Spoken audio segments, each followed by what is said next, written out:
Күнделік кезет платформасында үй тапсырмасының уақытылы толтырылуы және журналды уақытылы жүргізу бағаналарының пайыздары мұнда қарасаңыздар 0,0 болып тұр. Енді осыны қалай 100 қыламыз? Мен сіздерге осының құпиясымен қазір бөлісетін боламын. Ол үшін журналдар, күнтізбелік жоспарлау. Бізге 100 болмай тұрған сынып 7-ші сынып еді. Мұғалім, сынып, пәнді таңдаймыз, қарау батырмасын және тобымызды таңдаймыз. Мұнда бүгінгі күн 02/02/2021. Дәл осы күнге, бүгінгі күнге үй тапсырмасын береміз.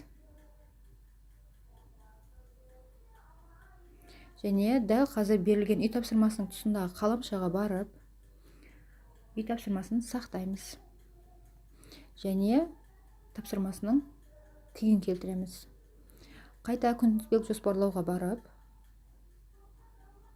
бүгінгі күнгі числоға кіреміз. Мұнда сабақ өткізілді галочкасын басып, қарасаңыздар, жұмысты қосу бағанасын қосуымыз керек. Енді бұл жерге формативті баға жұмыс типін қосамыз. Жасау батырмасын басамыз. Оқушыларға бағаларын қойып шығамыз. Формативті бағаны. Мысалы, Қуатбек Иманғали, Мақсұт Еркебұлан 9, Самай Назерге 6. Және міндетті түрде комментарий қосуымыз керек. Good. Very good. Excellent. Жақсы, өте жақсы, талпын деген сияқты комментарий қосуымыз керек. Енді осы жұмыстар жасап болғаннан кейін есептер бөліміне барайық. Әлгінде бізде 0,0 болып тұрған бағаналарды қайта көріп шығамыз. Ол үшін периодты бүгінгі күнге қоямыз.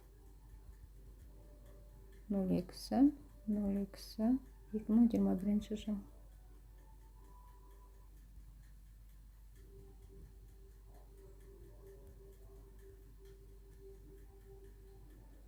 Мұғалім таңдаймыз. Есепті құрастырамыз. Байқасаңыздар, мұнда 7-ші сынып барлық бағаналар толық 100 болып тұр. Енді бұның негізгі құпиясын айтайын сіздерге. Бұны мысалы таңғы 1-ші смендегі, 2-ші смендегі оқушылар болса да, міндетті түрде кешкі сағат 18:00 мен 19:00 аралығында жасалынуы керек. Сонда бұл бағаналар міндетті түрде 100 болады.